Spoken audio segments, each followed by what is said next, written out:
if you start a conversation with a potential client by asking them, I want to hear from you. What does an ideal training partnership sound like to you? What does that look like? Yeah. What will your trainer do for you? What will you receive? What will you, then you know what you're working with and you know Yes. exactly how to shape it all so that it really suits their need. And there's going to be again like that, oh my God, this is a no-brainer. Of course I want to work with this trainer because they're giving me exactly what they provide happens to be exactly what I'm looking for. This is the online trainer show, trainer show, trainer show. This is the online trainer show. We shouldn't have a podcast. Somehow his internet is not quite as good as his last hotspot in Mexico, and I No. don't know what's going on there. But I think it's like a residual effect of Mexico. Is it all the actually not Mexico good? hasn't worn off of him yet.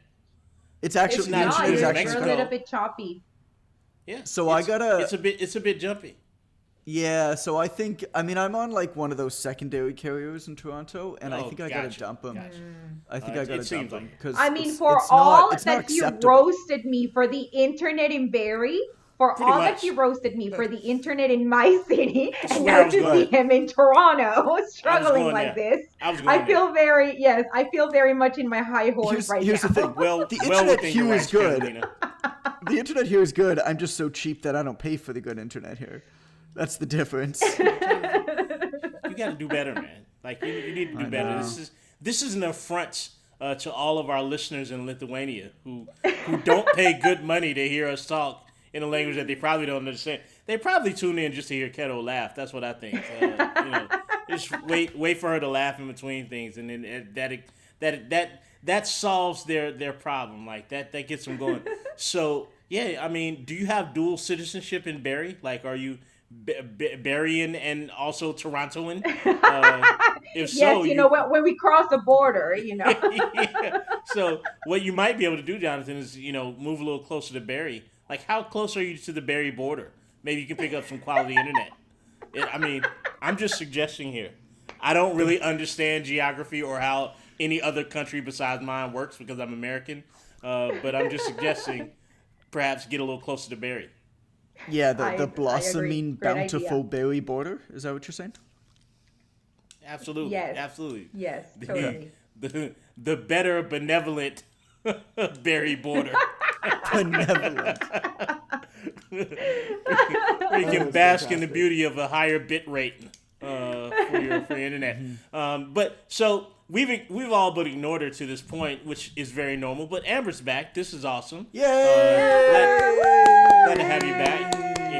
I'll tell you guys, that other guy that we had on the podcast the last couple weeks, it was touch and go for a while there. It was terrible. It was terrible. It's touch and go. I don't know We how love I made it through. Alex. We love Alex too. I don't know how I got You know through. Amber though. I don't know how I got through dealing with that without singing like an old Negro spiritual, because it was a trying time. Several times I wanted to break out with some swing low, sweet chariot, coming forth to carry me home. Like I was on the edge with that. It was hard to get through. It was a trying time for my people, Jonathan. Let's get the history books out. I got a chapter. It's called, There are country After music Alex. songs being written about it as we speak. Probably so. Probably so. Oh, man. He tore up our land, and I'm talking about the bearded man. Alex, yes, you can. Like, you're absolutely correct. Absolutely correct, Jonathan. It's been a thrilling start to the show here. We've had dentistry, poor internet, a pirate ship already, and Amber's back. So this is I feel like we're on track. Do we have a subject today? I was left out of Yeah. I was Yeah, we being do. poked in the mouth with metal objects, so I didn't get to see what the subject matter I was. want to talk about how to price online training today. And the reason that I want to talk about this is because it seems like there is so much confusion, misconception. It's kind of the type of thing, and I mean, everything at one point in time just gets ruined by marketers. And I feel like pricing and understanding pricing for online Yes. training has certainly been ruined by marketers. So I just kind of want to set the record straight. There's two things that I want to accomplish, I guess, in this episode. The first is really? the difference between people who struggle selling $30 a month packages and people who can sell, $1,000, $2,000 packages. Like, there's one difference between those two categories of people, and it actually is often the same person once they figure out that solution. And then the second is, and it's somewhat related, but like the process that you kind of have to go through working your way up. Like, you can't just, if your goal is to have some sort of like a high ticket model, for example, where you're charging like $1,000 or $2,000 or $3,000 every, 8 weeks, 12 weeks, you can't just jump into that. Like, that's not just like, oh, I got a coach who like told me to raise my prices, so like now I'm going to do it. Like, it doesn't work that way, because there's a lot of psychological stuff you got to get through between charging those higher prices and stuff like that. So, so I want to talk about, I guess, both of those as it pertains to pricing, and then, we'll chat about some averages and whatnot as well, though the averages are kind of irrelevant because most people in the space have no idea what they're doing anyway. So copying them or figuring out what the averages are or what other people are doing kind of doesn't make sense. But that's what I want to get to. So we got two objectives today on a show where we typically have zero objectives. Zero. I think it's ambitious, Keto, but I'll watch him try. I'll watch him fall flat on his face. Like, it's entertaining for me. I don't think he can do it. I don't think he can get one objective out there today. But it's like a challenge. It's very it's so amphibious. Highly amphibious. Try to be as ambidextrous as we can with this amphibious and ambitious goal. So damn amphibious. Keto, are you okay? I feel like we didn't check in with you appropriately today. Is everything all right? I am great, because earlier today, I mean, of course, you don't have kids, Rim, but I'm sure you're familiar with the whole Frozen song, do you want to build a snowman? Yes, right? Yes, absolutely. So I did my version earlier because Jeff had the morning off, and I'm like, do you want to go buy flowers? And I'm like, let's get to the garden center. And then in the most like suburban parent thing that we could do, we went to the garden center, and I'm like, and let's buy tomato plants and pepper plants. And then, now I am so happy, because aside from my competitive bird watching, my competitive vegetable gardening is like top notch. And so I'm going for it all this year, man. Man, I'm so wildly anti-suburban. Like, you would think that I was from some major metropolitan area originally. I'm not, But I hate garden centers. Like, I don't like the... Literally, I don't get within 1,000 feet of a garden center. Pots and plants, and there's dirt involved too. Is correct? There's soil. Yes. Oh, absolutely not. Absolutely. Here's what happened, and I'll let Jonathan try to meet two objectives in one show. It's not going to happen, by the way. But here's what happened to me. I was raised in a house with very ambitious women, right? And that's to my credit. I love that. These very ambitious women had ideas, and I was meant to execute all of them. You were the handyman. I was the handyman. This is my life. Build me a garden bed, Ren. I'd be sitting on the floor, crisscross applesauce, eating my SpaghettiOs like any good young man would at that age. Oodles and noodles. I'm thinking, my grandmother to my mother, I'm thinking about planting some flowers in the front flower bed, and I'm thinking about starting a garden in the back of the house. And then they both turn to me, and I'm like, I just cannot eat my damn Fruit Loops in peace, Grandma. Like, how does this come to me? Like, you're throwing these things on my shoulders. This is a burden that I didn't sign up for. I didn't ask to be here. You people decided to make a kid, and now here I am, living out your HGTV dreams. I don't think HGTV was a thing at that point, but you get what I'm saying. So as a result, I hate tending to the lawn. I take no pride in tending to the lawn, trimming the bushes, planting a nice garden. None of it. I despise all of it because I was made to do it. I was made to do it by elders who were, quite evil in their planning. And it fell on my shoulders. As the only kid in the house, it fell on my shoulders all the time. To this day, I despise it. If it doesn't come out of a vending machine, I don't want it. They wounded you, Ren. I see it. When they hurt, it cuts so deep that I, I'll show you guys on my body where the gardening violated me. Jonathan, you've got an objective today. You want to talk about things. Go ahead. I'm sorry I took up so much of your time, sir. Go ahead and Give us No the problem. insight. I mean, This this is something that podcast, we this see podcast often. is always, yeah, this podcast is always amorphous anyway, so it's no problem. Yeah. Yeah. The ambiguity of the ambidextrousness is so amorphous. I can't take it. Yeah. Those were words. Can that I ask? said just Can I ask you a awesome. question, Carolina, before I get into the value section of this course. podcast? Yes. So for those listeners that don't Value. know, Carolina's boyfriend is the mayor of the city that they live in. Now, don't get Yes. it twisted. Like, it's not that big of a city, but like, he's the mayor of the city. So It's my like a question- line leader. It's like a line leader to the water fountain in elementary Like school. who's 500 people and a couple of cows. Yeah, pretty much it.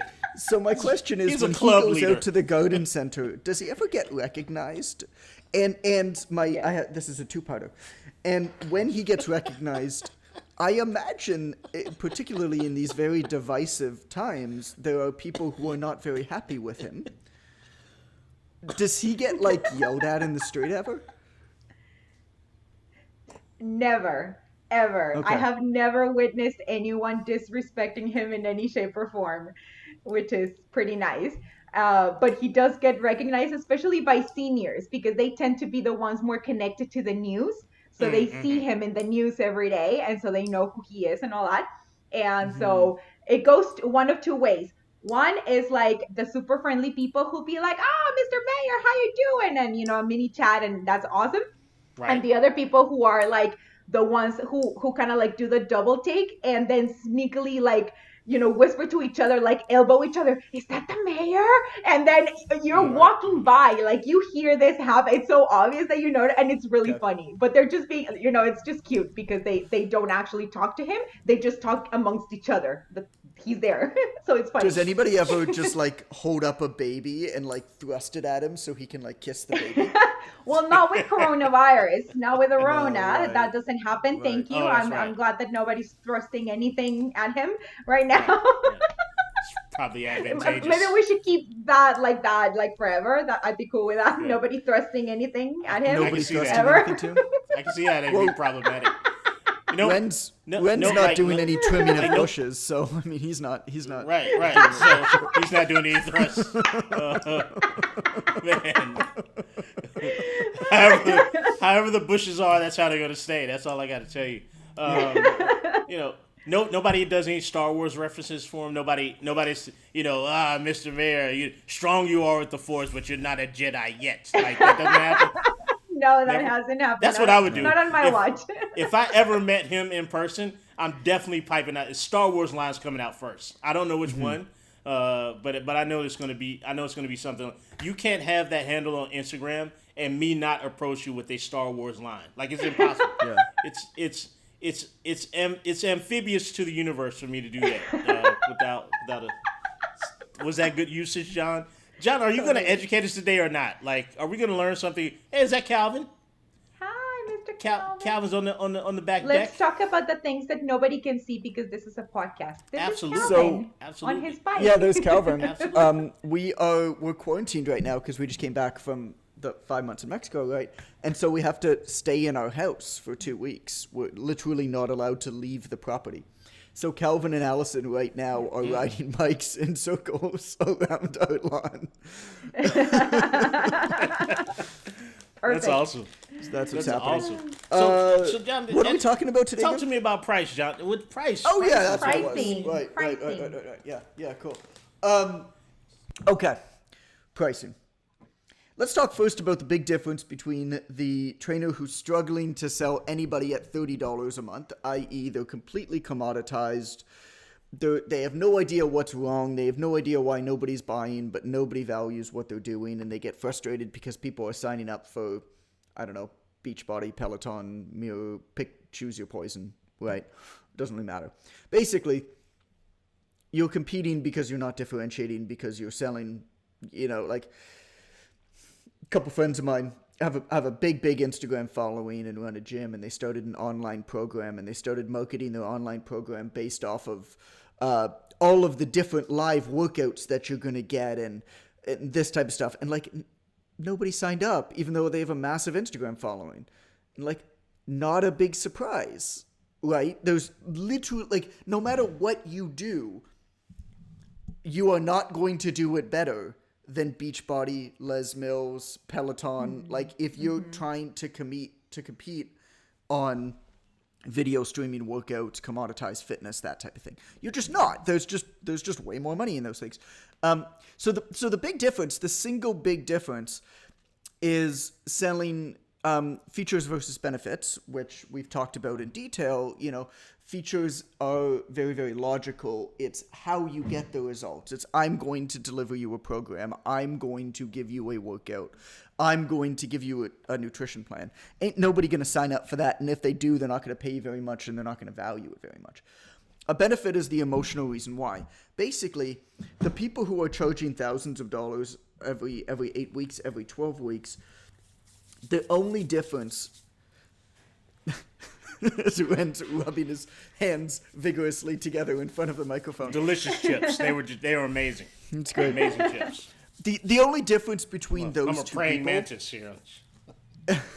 is the second group of people are able to communicate to a client and sell to a client what they will become as a result of doing the program.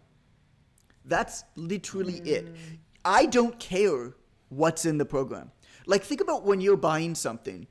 You really don't care how that's, like, you don't care about the hertz rate of your TV. You don't care about Turen's example earlier with, like, firefighters. Like, you don't care about the water pressure or whether they're going to use a hose or an axe or whatever. Like, you just want to put out the damn fire, right? Like you want that result.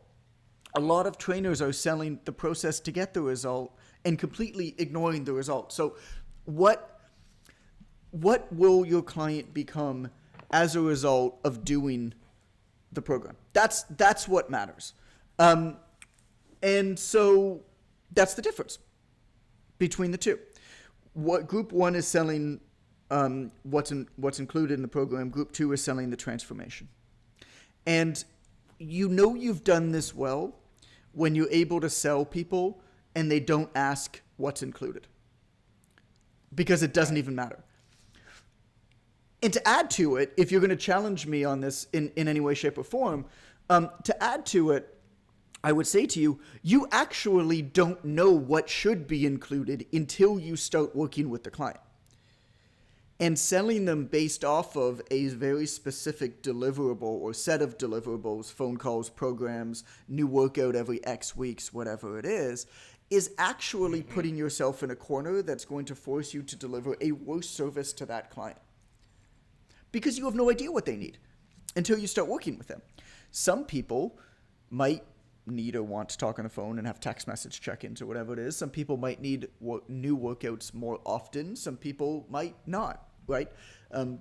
Some people might want to do workout streaming with you. Some people might not. Like, you actually don't know. And in promising more features, you actually might be dissuading people from signing up to your service.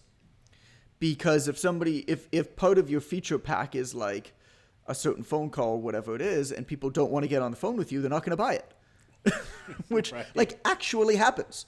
Like, you could overpromise thinking that you're adding more value for the price point because you're not confident enough to actually charge that much, and actually push people away from signing up for your thing because they don't want, like, a piece of your package. The way around all of this is to sell the transformation, is to get really, really clear on what people will become as a result of doing it, communicate that, promise that, give a timeline for that, and sell that.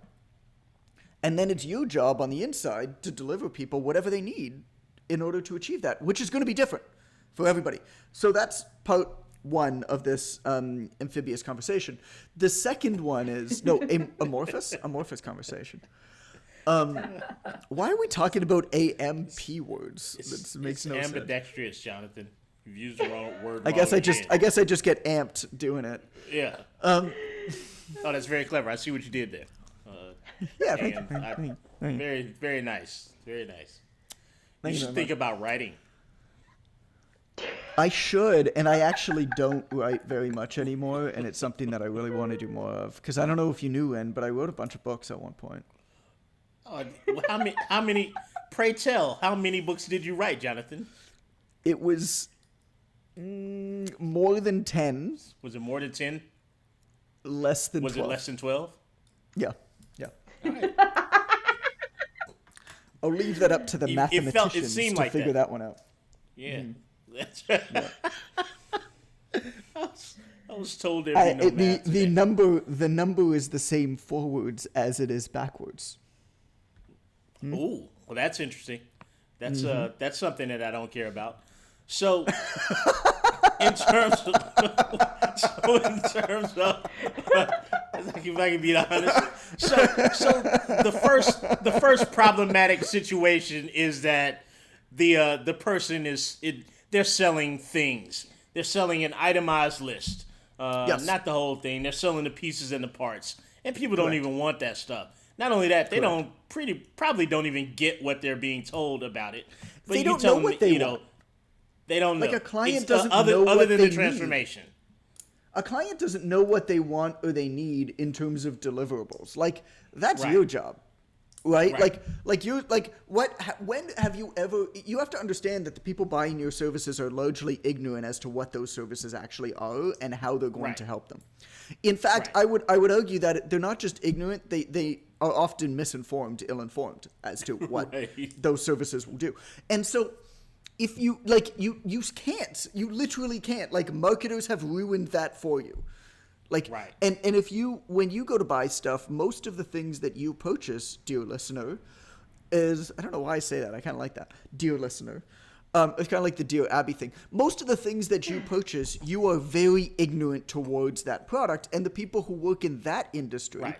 are frustrated that the people buying their products or services are ignorant towards quality in that industry, the exact same as you're frustrated by people not getting what makes a good trainer and what makes a bad trainer. Like, you are that person Right. to other industries, right? And Right. my way around this as a consumer is just to completely understand and appreciate and plan for my ignorance.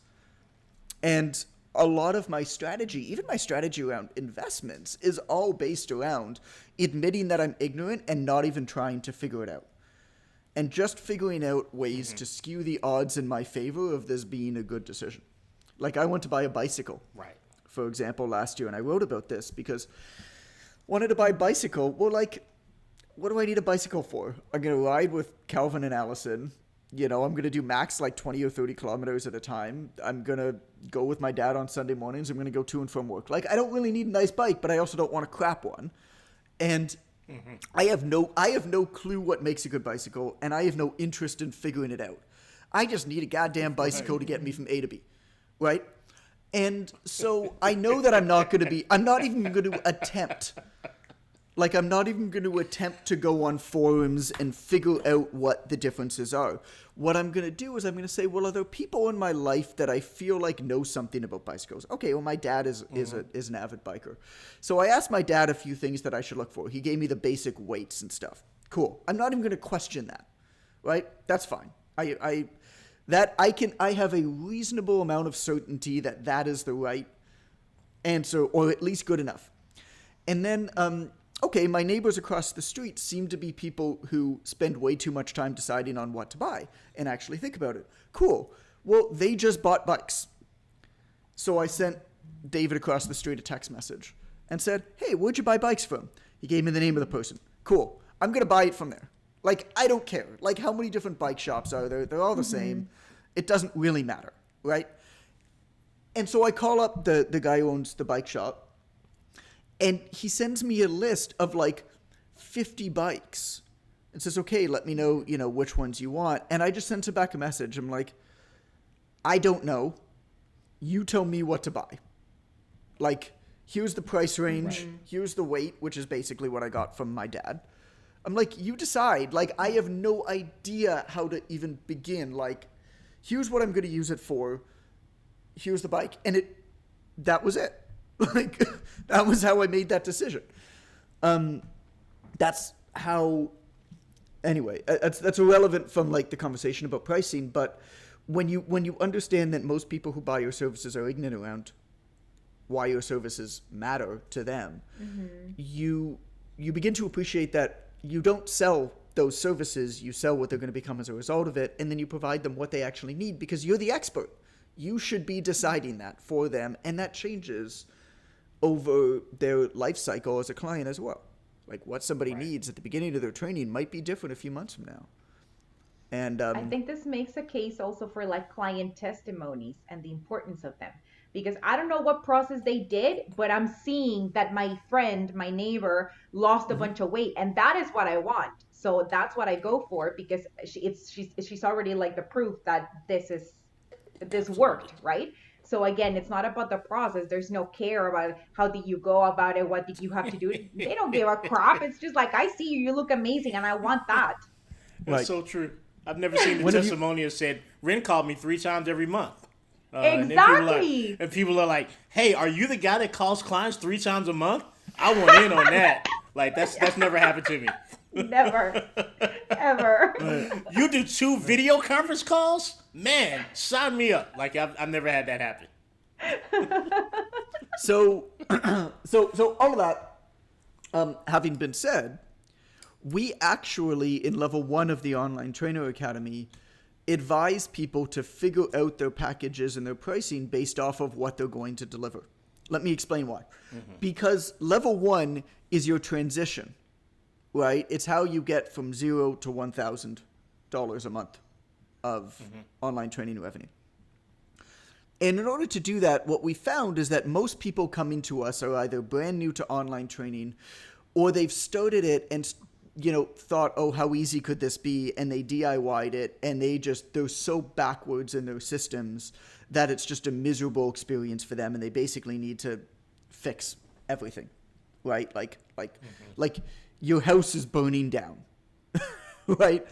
And so what we do is, this is step 1, and this is what I'm going to talk to you about right now, is how to get from step 1 to 10 without skipping any steps in order to make sure that you have the foundation. Because when it comes to setting your pricing and being confident about your pricing, you've got to understand that you start at step 1 and you go through the steps in order to establish the right pricing for you and then build up your pricing as well over time. You don't just do like a quantum leap. That's going to fail. And so step 1 is to write down on a piece of paper all of the things you think that you want to deliver. And so, program design, in-home kitchen assessment, movement assessments, nutrition plan, whatever, all of the things you think that you might want to deliver, phone calls, whatever, on one side. On the other side of that piece of paper, you want to write down how much time it's going to take you in minutes per month per client to deliver that service. And when you do that, you can start to put packages together, and you'll have a realistic understanding of how much time it's going to take you per client to deliver the service. You then can say, okay, how much money do I need to make in order to get out of my situation right now so that I can begin this path to take the next step to the life, to the freedom that I want, right? And we walk people through this exercise. We have calculators for it. And it's very, very simple once you have the process to do it. And it gives you a tremendous amount of clarity and a tremendous amount of permission to act. It's actually like probably the most powerful thing that we do, because it reverses that trend. But the idea is, like, if I know that I need to make $3,000 a month, right? Let's just say, and I know that I have 30 hours to deliver a service. Well, I need to make sure that I'm making $100 an hour. That's it. That's the math, right? So the first step is to figure out the objective math for your situation to get you out of the situation you're in if you're overbusy and overburdened right now. Because without doing that first, you don't have the freedom to act. You don't have the freedom to move. So we actually advise people to start by figuring out how much time it's going to take and what their features are going to be. And because that's how you figure out your initial pricing and how many clients you need at that initial pricing. And then you just put blinders on and you got to get those clients. Like, there's nothing else to do at that point. Once you have those clients, once you have those 10 clients, those 5 clients, whatever, that gets you to that point, well, now Now you could start saying, okay, I'm going to really dial into this transformation concept. This is how you begin to scale. This is how you begin to really move forwards. And this is when it gets really, really fun and really, really exciting. And this is a lot of what we do in level 2. I mean, we do it level 1 as well, don't get me wrong, but this is where we take people like to the moon in level 2 is, okay, well, based off of what I was doing before, I was comfortable charging $150 a month or $200 a month. Okay? And you were comfortable with that because you did this objective assessment of how much time it's going to take you and how much money you needed to make. That's really powerful. But like at one point in time, you kind of need to be able to say to yourself, okay, well, I want to make more money and not work any more hours, which means you need to move up your prices if you're going to be delivering those types of services. So how do you move up your prices? Well, you start then selling transformations. You make that switch. You sell a transformation for 8 weeks, 12 weeks. You sell what the client's going to become as a part of your program. And you begin to bump up your price systematically. So if you're at $200 a month, well, that's $600 for a 12-week program. Cool. Sell a few $600 12-week programs. Once you sell 2, bump that up to $650. Pitch it at $650. Yeah. Once you sell a few, bump it up to $750. Once you sell a few, bump it up to $800, then $900, then $1,000, and work your way up only when you've sold successfully at the lower level. So every 2 or 3 clients that sign on, you work your way up slowly. That's how you do it systematically. That's how you get from step 1, where you're basically like, I've never done this before, or I've been doing this and it's straight up not working. You gotta figure out objectively how much you need. That's usually going to be in the $100 to $300 a month range, and you're probably going to do it monthly, and you're going to do it based off of how much time it's going to take you to deliver the service. Then you start selling the transformations. Then you start systematically building up your confidence in your pricing, because you can't pitch training transformations if you don't believe that the value is there, if you don't believe that somebody is actually going to sign up for it. And so you've got to sell basically step by step by step by step. That's how to price online training. Love it. That's very well said. One of the things that I've noticed is that when I'm on a mentorship call with coaches, their concept of expensive or fair in terms of price is totally skewed. One good exercise is just to think about how many times per month your client's going to engage in the workout session. And in my case, I do nutrition as well, and I know Kero does too. When she feels like it, when the desire hits her. But you know, when I first started before OTA level 1, the 2 years I was doing this before OTA, I was charging people $65 per month for online training. It was just training, and I felt, oh, that's fair. It's online, so Right. that's a fair price. You divide that by, and I was having people work out 3 times a week over the course of 4 weeks. You divide that by 12, and it's like $4.50 per session. And I thought, oh Yeah, my man. God, I'm out of my mind. Yeah. You gotta Not amplify worth it. that. Yeah. A lot. Get it? A lot. Amplify. Like, Yeah. Because you what- were being oh, yeah, it's the AM word. amputated. Very good. You were being amputated by your training. I may or may not have a list open of every single word that starts with AMP right now. And it's so funny. I was so ambivalent to that at the time. But now that it's amplified, I just feel like I'm able to take care of everything that I need to. Well, you know what and they I do it in say, America. amphidiploides. Is that what they say? That's what they say when they want to talk about having a diploid set of chromosomes derived from each parent. Oh my God. Once again off the rails in the online trainer show. The rails. Why? You know, it's funny what Jonathan's internet works for and what it doesn't work for.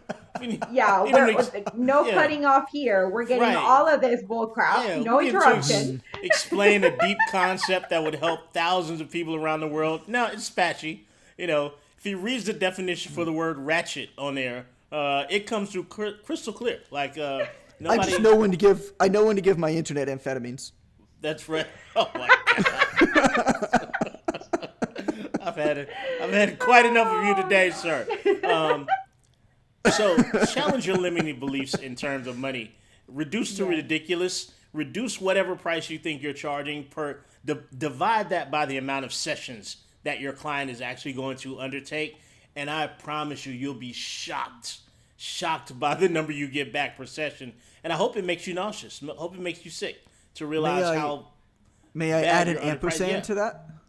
Yes, you may, Jonathan. Sweet Jesus. Sweet Moses on the mountain. I'm stone's throw away from another Negro spiritual. I feel like my people are being oppressed by this episode. But continue if you must.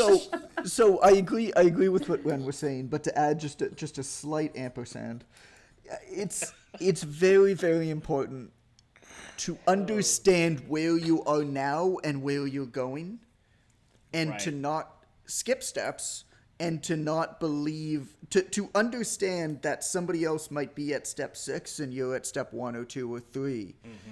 And appreciate that and know that that's where you're going, but that doesn't mean that you jump right there. I think that's what gets a lot of people in trouble. Yeah, a lot of the pricing is building your confidence incrementally. Again, it's the same thing as exercise. Like, every episode we get on here and we give you a concept that's literally the same thing that you're telling your clients in terms of exercise. It's literally all the same. Building a business, building a body, it's not wildly different. We just see it for some reason in the physical context, and we don't seem to be able to easily comprehend it in terms of business. But it's the same thing. Like, you're not going to squat today. Oh, Keto has a request to speak with the lady with the cheese on her head. Go ahead, Keto. So, because a lot of trainers also wonder, like, okay, so how will I know what matters to my client? Like, if I'm not supposed to have exactly lined out, because it's not necessary to have lined out exactly what things I'm providing, how will I know? And the answer to that is you get really good at asking questions. Yep. Because, like, if you start a conversation with a potential client by asking them, I want to hear from you. What does an ideal training partnership sound like to you? What does that look like?